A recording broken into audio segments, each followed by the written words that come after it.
द्या 1600 द्या असे म्हणले असते कालच नाही, पण ते 1800च्या खाली 1 रुपया पण मग इतकं कसे काय पैसे लागतात त्याला? त्या लागतात आता तू समजा ग्रामसेवकची सही घ्यायला लागले, सगळे तुम्ही घ्यायला लागले, सगळे खूप करायला त्याच्यासाठी पैसे लागतात. 2000 किंवा 1800 रुपये द्या.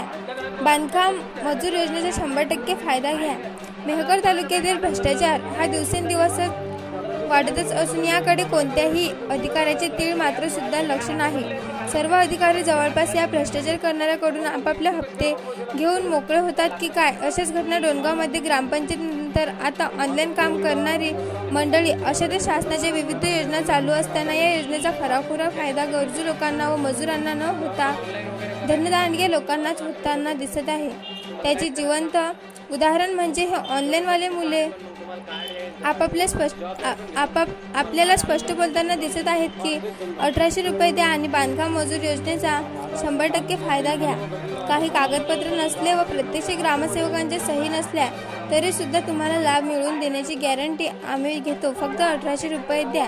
तेव्हा असे स्पष्ट बोलणारे असून डोणगावमध्ये जवळपास 4 ते 5 ठिकाणी असे कार्यक्रम चालू आहेत. याकडे शासन प्रशासन लक्ष देईल का, अशी जनसामान्य माणसात प्रतिक्रिया आहे.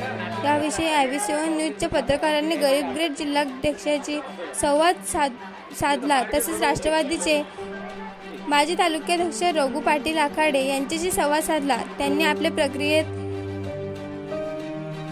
सांगितले की आम्ही गोरगरिबाचे काम करतो व त्यासाठी काही गरजू लोकांचे फॉर्म भरण्यासाठी गेलो असता संबंधित ऑनलाईन करणाऱ्याने स्पष्ट सांगितले की 1800 रुपये द्या आणि तुमचे बांधकाम मजुराचे 100% काम होईल, त्याच्या कमी कृपया घेणार नाही, असा संवाद साधला. तेव्हा अशा भ्रष्टाचार करणाऱ्यावर केव्हा कारवाई होईल, असे कामे करणाऱ्यावर कठोर कारवाई का करत नाही, अशा प्रतिक्रिया दिल्या. तसेच ऑनलाईनवाले सेतूधारक सुद्धा गोरगरीब जनतेकडून फॉर्म भरण्याच्या नावाखाली 100 रुपयापासून ते 1000 रुपयापर्यंत खंडणी वसूल करीत आहेत.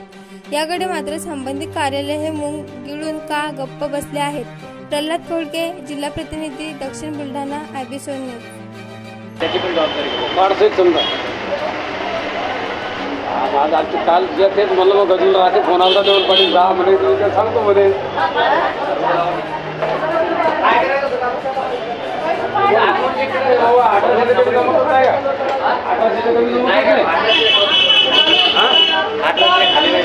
नाही का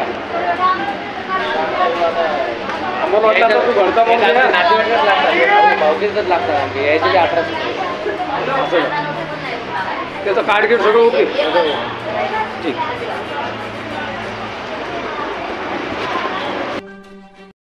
कायम असणारे मजूर यांना डावलून जे बांधकाम कामगार नाही त्यांना हे अधिकारी कर्मचारी लोक पैसे घेऊन सह्या देत आहेत. म्हणजे आज रोजी ओरिजिनल मजुरांना त्याचा लाभ न मिळता धनाढ्य लोक आपल्या पैशाच्या जोरावर आणि शासनाच्या तर्फे लावलेल्या दलालाच्या माध्यमातून आपले कामं करून घेतात आणि त्या साहित्य वाटप शासनाच्या योजनेचा लाभ घेत आहेत. बरोबर. यानंतर प्रत्यक्ष इथले राष्ट्रवादीचे ज्येष्ठ कार्यकर्ते हे स्वतः फॉर्म भरण्यासाठी गेले असतात. त्यांच्याशी काय बातचीत झाली, समोरच्या एजंटने काय त्यांची काय प्रतिक्रिया दिली, त्यांच्याशी आपण प्रतिक्रिया बोलूया. पाटील आखाडे, तालुका अध्यक्ष मेहकर. मी आज या ठिकाणी दुकानवर गेला असता तुमची मला माहिती मिळाली की अशाचे लोक हे काम करतात. ते डायरेक्ट टू डायरेक्ट समोरच्या संवाद साधला. त्यांनी मला सांगितलं की 1800 रुपये लागतात म्हणजे भाऊ आम्हाला 1800 रुपयात पूर्ण कोणा ग्रामसेवकची सही काय असं काय असते ते म्हणून आम्हाला काहीच करायचं काम नाही, तुम्ही काही करू नका, आम्ही तुम्हाला डायरेक्ट कार्ड सेट देतो. हो मला एक दोन जण माझ्याकडे आले मजूर कामगार याचं मॉबिलिटी कंपनीचे माझ्या शेताजवळ राहत होता. तर भाऊ असा विषय आम्हाला तिथं फॉर्म भेटत नाही, तर ते डायरेक्ट जे करून देणार येतं ते त्यांनी डायरेक्ट सांगितलं की बाबा 1800 रुपये लागतील, म्हणजे 1800 रुपयाच्या आत आम्ही कोणतेही काम करू शकत नाही, तुम्हाला कार्ड पण देतो.